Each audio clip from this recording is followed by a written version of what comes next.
যখন মালদ্বীপ, কিরিবাতি এবং টুভালুর মতো দ্বীপরাষ্ট্রগুলো সমুদ্রগর্ভে বিলীন হওয়ার শঙ্কায় দিন গুনছে, তখন বাংলাদেশ তার মানচিত্রে নতুন ভূমি সংযোজন করছে।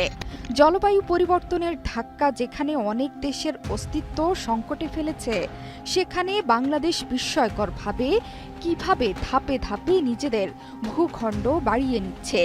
এটি কি প্রকৃতির দান নাকি মানুষের নিরলস প্রচেষ্টার ফসল? স্বাধীনতার সময় ১৯৭১ সালে বাংলাদেশের মোট আয়তন ছিল ১,৪৭,৫৭০ বর্গ কিলোমিটার।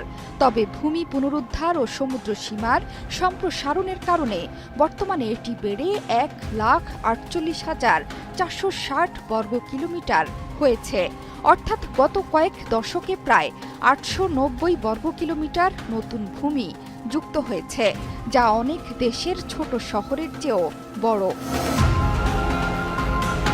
বাংলাদেশ রাষ্ট্রের জন্ম রাজনৈতিকভাবে ১৯৭১ সাল হলেও লাখ লাখ বছর ধরে ভূতাত্ত্বিকভাবে এই অঞ্চল তৈরি হয়েছে। এই ভূখণ্ড মূলত গঙ্গা, ব্রহ্মপুত্র ও মেঘনা নদীর পলিমাটির দ্বারা গঠিত। শতাব্দীর পর শতাব্দী ধরে হিমালয় পর্বতের বরফ গলে এবং ভারী বর্ষণে বিপুল পরিমাণ পলি বহন করে এই নদীগুলো বঙ্গোপসাগরে প্রবাহিত হয়েছে। ফলে ধীরে ধীরে এই পলিগুলো জমে এক বিস্তীর্ণ বদ্বীপের সৃষ্টি করেছে, যা আজকের বাংলাদেশ।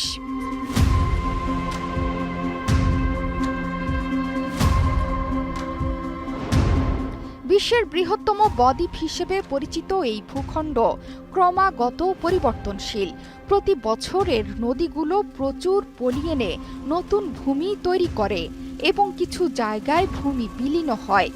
ভাঙা গড়ার খেলায় প্রতি বছর গড়ে ২০ বর্গ কিলোমিটার ভূমি বাংলাদেশের মানচিত্রে যোগ হচ্ছে। এছাড়াও সম্প্রতি জেগে ওঠা ছোট বড় ৫০টির মতো চর যেন নতুন আরেক বাংলাদেশের হাতছানি দিচ্ছে। যেখানে মালদ্বীপ ২০৫০ সালের মধ্যে এর ৮০% ভূমি ডুবে যাওয়ার আশঙ্কা করছে, সেখানে বাংলাদেশ প্রতি বছর গড়ে ১০ থেকে ২০ বর্গ কিলোমিটার নতুন ভূমি সৃষ্টি হচ্ছে। এই প্রবণতা অব্যাহত থাকলে আগামী ৫০ বছরে বাংলাদেশের আয়তন ১,৫০,০০০ বর্গ কিলোমিটার ছাড়িয়ে যেতে পারে। অর্থাৎ ৫০ বছরে বাংলাদেশের মানচিত্রে যোগ হতে পারে ১,০০০ থেকে ১৫০০ বর্গ কিলোমিটার, যা প্রায় ঢাকা জেলার সমান। বাংলাদেশের আয়তন বৃদ্ধি নিঃসন্দেহে এক বিস্ময়কর ঘটনা, তবে এটি জলবায়ু পরিবর্তনের সমাধান নয়। মালদ্বীপ ও টুভালুর মতো দেশগুলো যখন অস্তিত্ব সংকটে, তখন বাংলাদেশ ভূমি অর্জন করছে, যা এক বিরল বৈপরীত্য। কিন্তু শুধুমাত্র ভূমি বৃদ্ধি করলেই হবে না, এটিকে টেকসইভাবে সংরক্ষণ জরুরি বলে মনে করে বিশেষজ্ঞরা।